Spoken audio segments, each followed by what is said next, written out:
red. I'm not sure. I think it's probably me, but. And then my eyes were, do what? The hair's messing up. That's what it is. I didn't, yeah.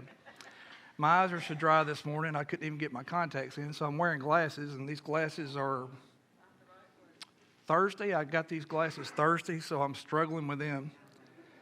And at Lexa, it's the first time I've looked at my iPad with the glasses, and I'm like, I'm having to get back here, so. And I'm telling you, somebody may have to. My arms are not as long as they need to be. But we're going to try to get through all that. If something falls off or something looks odd, y'all just get my attention. But hey, I chose two scriptures this morning, two different Bible passages I want to share with you. The first is from the great prophet Isaiah, chapter 43, verses 18 and 19. Forget the former things. Do not dwell on the past. See, I am doing a new thing. Now it springs up. Do you not perceive it? I am making a way in the wilderness and streams in the wasteland.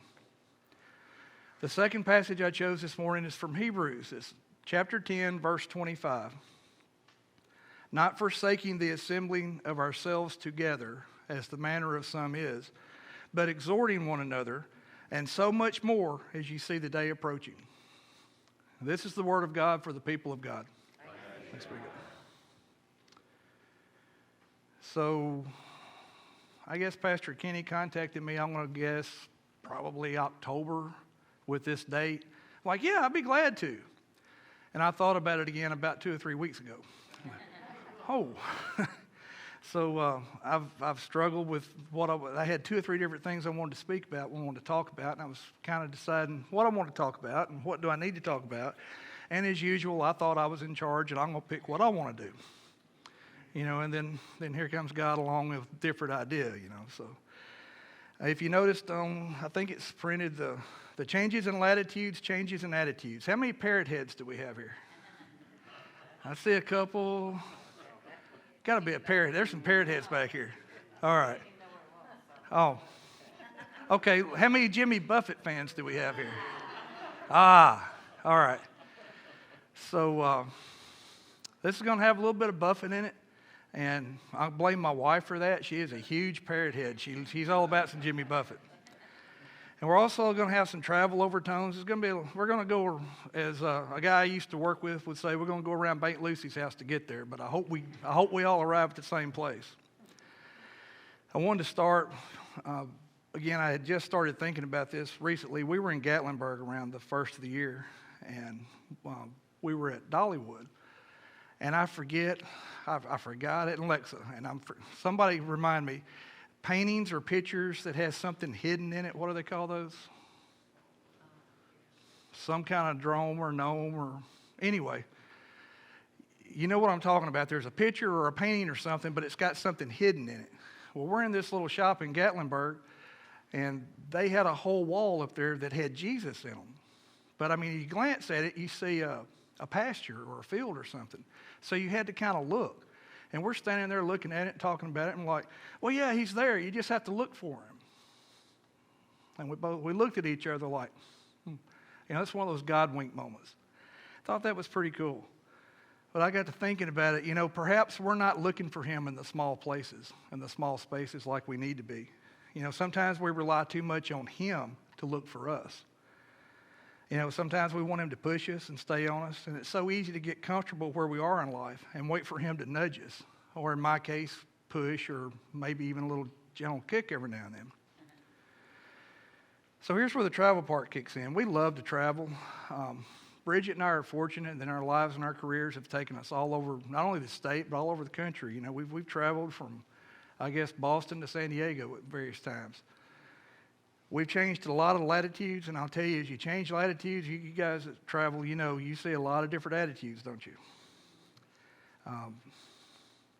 Before we go any further, I want to go back to Dollywood again for just a second. When we were in Dollywood, and I'm not plugging for them, because number one, it was very expensive, and number two, it was way too many people there for me. But I found that to be a very Christian place, very refreshingly Christian. In the commercial world we live in now with Christmas and pushing off and selling everything on you, that was a very Christian place, very openly Christian, and they made no bones about it. They didn't make any apologies for it. It was a pretty cool place, like the pictures we were looking at. There was so much going on there that had a Christian tone to it. It was really refreshing to see. So I'll get off of Dollywood. Like I said, I'm not plugging for Dollywood. Even though she showed up last night, I thought I might get a little break on the price next time we go. Yeah, right. Okay. So now I want to go back closer to home. Again, we've been all around the state together. We've attended various churches from one end of the state to the other. Quite a few of them I've had the privilege or pleasure, or some people may look at it a different way. But anyway, I've got to speak in a lot of different churches. Some from 1, 2, 3 people, some to 100 people. And since we moved to NWA, Northwest Arkansas, when we first got up there, I kept hearing, "Welcome to NWA." And I'm like, what in the world is NWA? So when we moved to NWA, we were kind of looking for a church up there. And we found several we loved before we settled in Siloam Springs. We loved the church out there and loved the people. We found a bunch of others we loved too.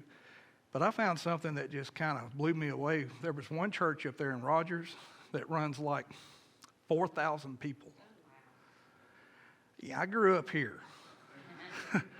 4,000 people blows my mind. So, they run different worship times, and they do a pretty good job with it, break it down in small groups and stuff, but that still blows my mind.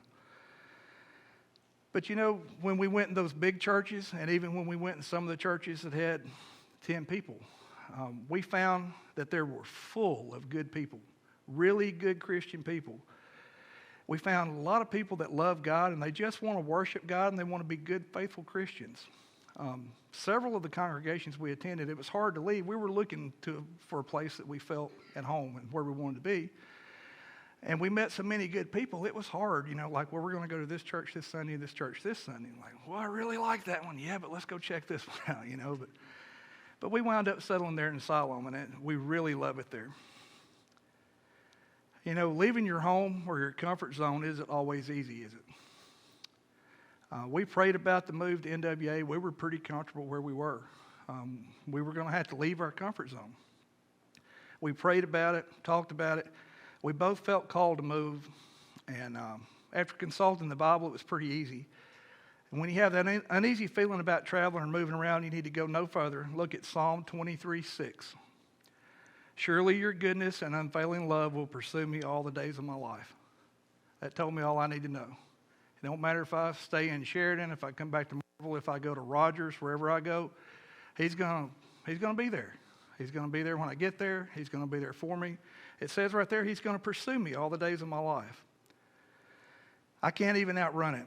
That's pretty comforting. And as we moved to NWA, again, we discovered that our scenery is different. And boy, is it different. I was joking last night. We got up on Crowley's Ridge. We stayed at the Storm Creek Campground last night. And if you hadn't been up there, that thing is nice now, really nice. I was impressed. But we were talking about Crowley's Ridge, and I'm like, yeah, but where we live now, this is nothing. It's not even a road bump. So the scenery is different. And there are a lot of differences from here to NWA. But God's love never changed. It was always present. And you can feel it. I can feel it here with you this morning. I can feel it up there. So I've been thinking a lot about the title and subject matter of this for a few weeks. Changes in latitudes, changes in attitudes kept coming to my mind, and I could not figure out why. That just shows God's got a good sense of humor. How do you take and make a sermon or a message out of that, right? So Bishop Muller, I'm still a fan of his. I still think he is a fantastic man. I follow him on Facebook. I still read his devotions every day. So I'll tell you exactly, it was January 31st. I was reading his devotion, and I had another one of those God wink moments. He used a little bit different title. His was Changes in Altitudes, Changes in Attitudes. So if you know Bishop Muller, they've moved to Colorado. They've changed altitudes, and I was thinking along the latitude. So anyway, I thought, okay, if he can do it, I can do it. So I was sitting there, and, I realized this was a God wink moment again. I'm like, okay, boss, I hear you. Got it. Now I just got to figure out what to do with it. So my first thing, my job, first thing I want to do is look at the numbers. I want to, kind of do a little research here. And boy, I was way out of the ballpark. But just for the fun numbers that I come up with, Marvel's latitude is 34.557 degrees north. Gentry is 26.276 degrees north. So there's a little bit of a change there. If you don't know where Gentry is, we're still in Benton County, but there's way too many human beings in Rogers. You can't, I mean, to drive 2.6 miles in Rogers, to me, and a country boy, at 60 miles an hour, that's a mile a minute. That's 2.5, 3-minute drive. 2.6 miles in Rogers is about 40 minutes. Took a lot of adjusting. So we moved out in the country, Gentry's a little town, out in the western part of Benton County. Comparing it to Marvel again, Gentry's elevation is 1,237 feet, while Marvel sits at 210 feet. So we went up 1,000 feet. You don't think that's a big deal until December gets here. And January, February. I used to love the snow. It snowed Thursday night, snowed Friday morning. We got up, it was snowing Friday morning. It snows up there like the sun rises here. It's amazing to me. So go back to a little comparison, and I'll move on. The latest census shows Marvel at 813 residents, and it shows Gentry at 4,000.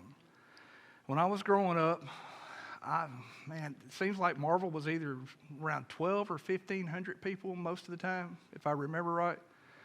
And I think Gentry was pretty close to that until this last couple of years. They've exploded. Of course, all of NWA is exploding with people. But so one's growing and one's not. One's kind of staying the same or shrinking a little bit. But they are so similar when you start breaking it down and looking at different things. And that's where I'm going to try to use Mr. Buffett here. I went through his song trying to figure out what was appealing to me. And there's some parts of the song I'm not going to recount here. You're probably not the right place for. But he was talking about taking off and trying to recall the faces and the places I've been. That was one of the lines in the song. I found myself doing that. There's times I've been sitting around thinking about the places I've been. He talks about seeing something that reminds me of places or people or home. I think about home. I think about this church. I think about this area all the time, the people here. He says perhaps he wishes he were sailing. And again, I think that appeals to my fishing nature. We love the water. Love to fish. Brian and I last night, I said we were staying at Storm Creek. I might take a line out there. And he said, oh, it's muddy. He already gave me the fishing report, And then finally, Buffett talks about, yesterday is over my shoulder, so I can't look back for too long. There is just too much to see waiting in front of me. And that kind of struck home, too. One thing I want to give Jimmy credit for, and I didn't research his age, and I said that this morning. How old is he? 76. He's 76. I wouldn't have known that. I knew he was quite a bit older than me because I grew up listening to Jimmy Buffett.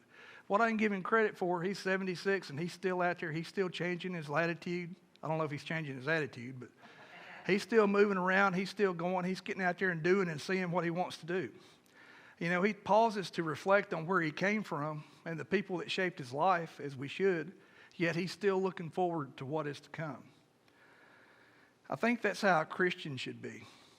We need to study the Word of God. We need to reflect on the history contained in the Bible. But I think we also need to focus on the promises that's contained in the Bible. I want to tell you, there's no doubt in my mind that Jesus Christ was here over 2,000 years ago. It's so well documented in so many places, there's no question he was here. The only question I think people could even offer nowadays is he who he says he was? And I firmly believe that. I believe that Jesus Christ is going to come back for us one day. I absolutely believe that. So before I get off of the song thing, I want to throw one more out that I heard on the way down and had to add it to it. John Cougar, back when I was growing up, it's John Cougar Mellencamp. Now, guess y'all know what song it is. Born in a Small Town. Thank you.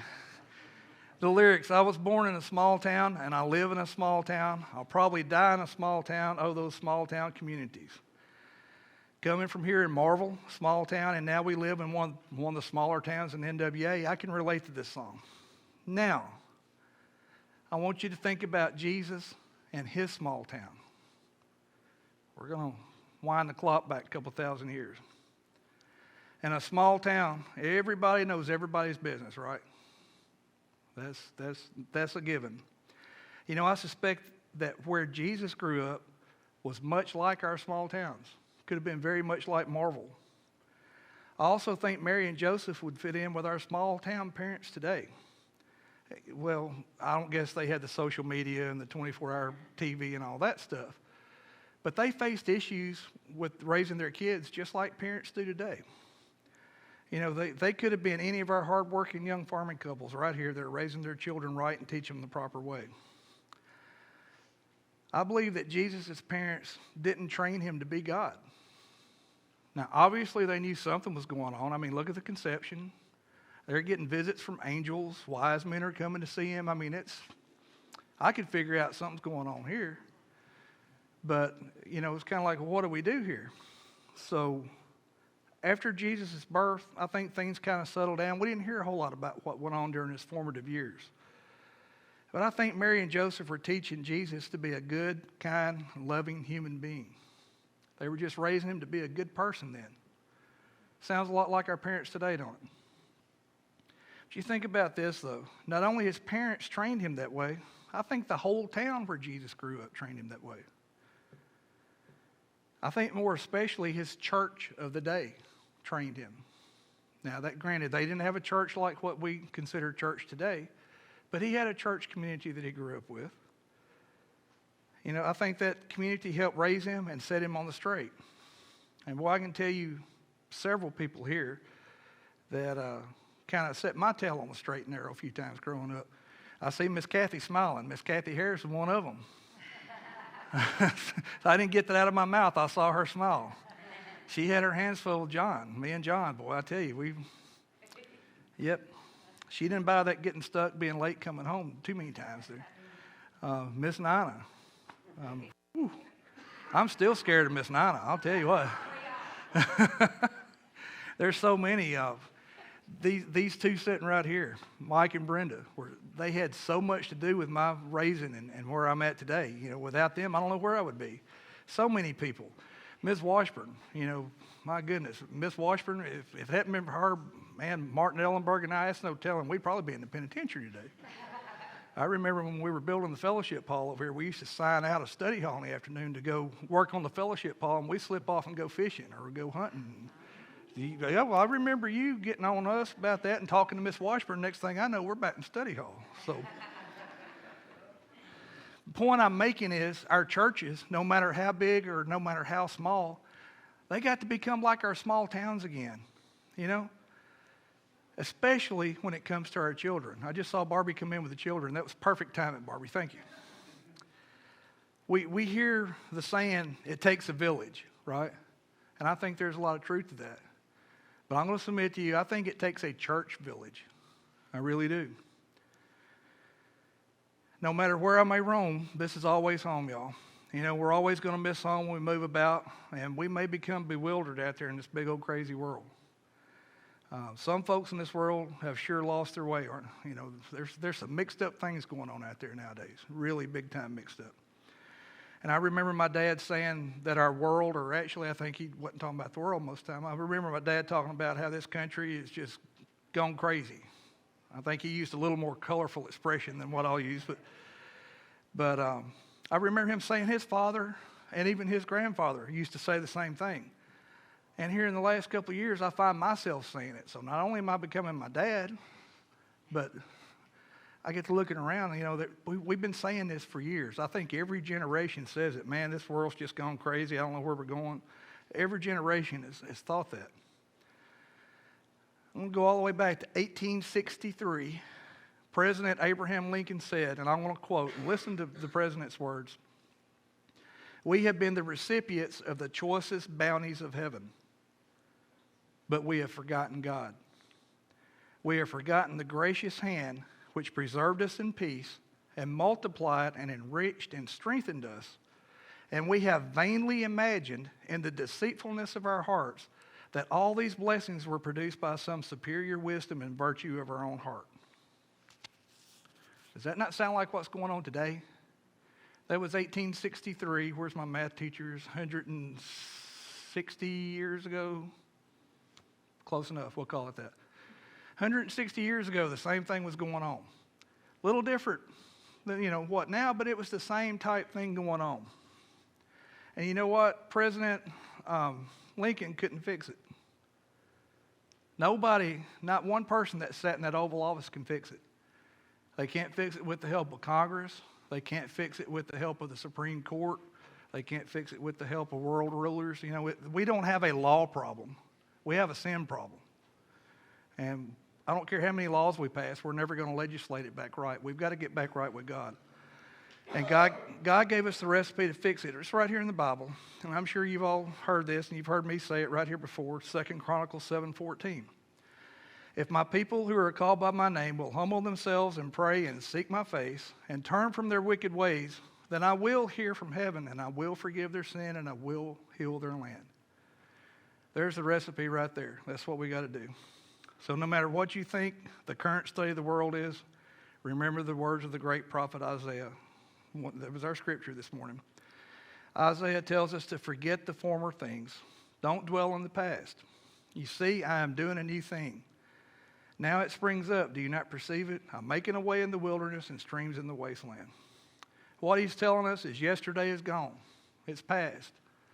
You've probably heard me say before, there's a reason the rearview mirror is a lot smaller than the windshield. The first time you heard me say that? I hear some snickering back here. There is. That's true. Let's think about it. There's a reason that rearview mirror is this big and the windshield's, the whole world's waiting in front of us. Today is the new thing. And God is making a way for us, His chosen.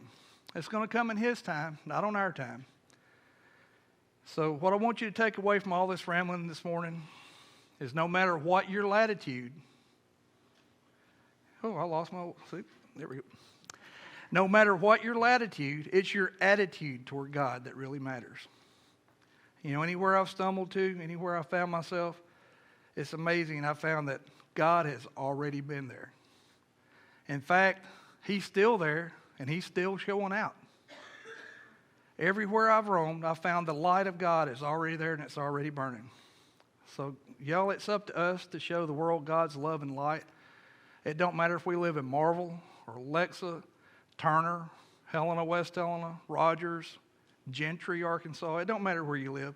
God is the same in all of these places. Man, I'm telling you, I've got to go back to my context. I want to close with this, if I can see it well enough. Hebrews 10:25. We read it this morning. It's our Old Testament verse again.